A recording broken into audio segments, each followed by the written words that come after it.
Koptu. Assalamu alaikum cemaat kandaylar. Bugünkü jasap жатқан жұмышыбыз жидкий обой. Biz bunu birinci dayarda aldık.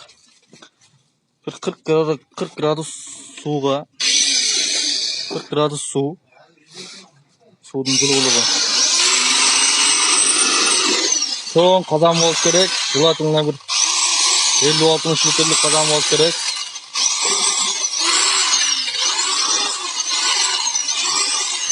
Otuz litreden çok болуш керек. Kazanın salmagı. 30 litre bir meşok 5 kiloga 30 litre su ketet. Жылуу su ketet. 40 gradus 50 gradus marak beragı da. Bu jidkий обойдун içinde özü клей болот. Ошо клейдин оңунда суга bir kazan suga salып alıp 30 litre жылуу суду куясыздар дагы. İçige клейин салып туруп миксер менен аралаштырасыздар. Мына жалдыр жылтыры бар.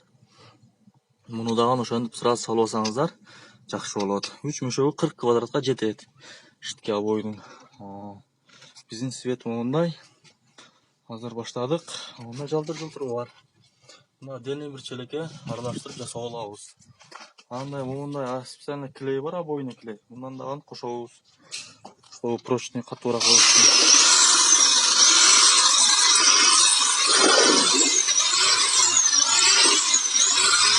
Онтип миксер менен таза езип, клейни эритип алабыз.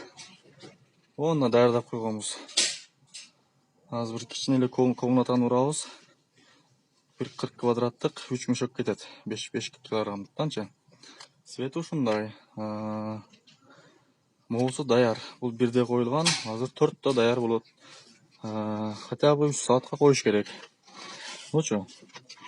Ошол азыр могу казанды мен жакшылап аралаштырам. Анан кийин бугун салабыз дагы. Кол менен камыр мыжыккандай мыжыгып, анан даярдап аралаштырып алып туруп, мында ушул өзүнүн мешогу салабыз дагы, дамдап коебуз. Ашты, пловду баскандай кылып, дамга койгондой кылып дамдап коебуз.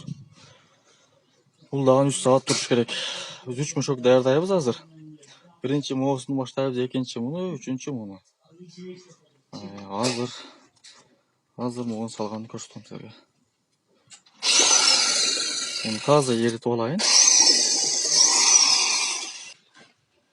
Мен так. Бисмилла деп жидкий обойубузду салайык. Суу жылуу суу. Кандай кылып салып туруп эле муну. Жакшылап салып туруп эле, коркпой эле. Казанга барабыз. Бул биринчи пакеттин ичинде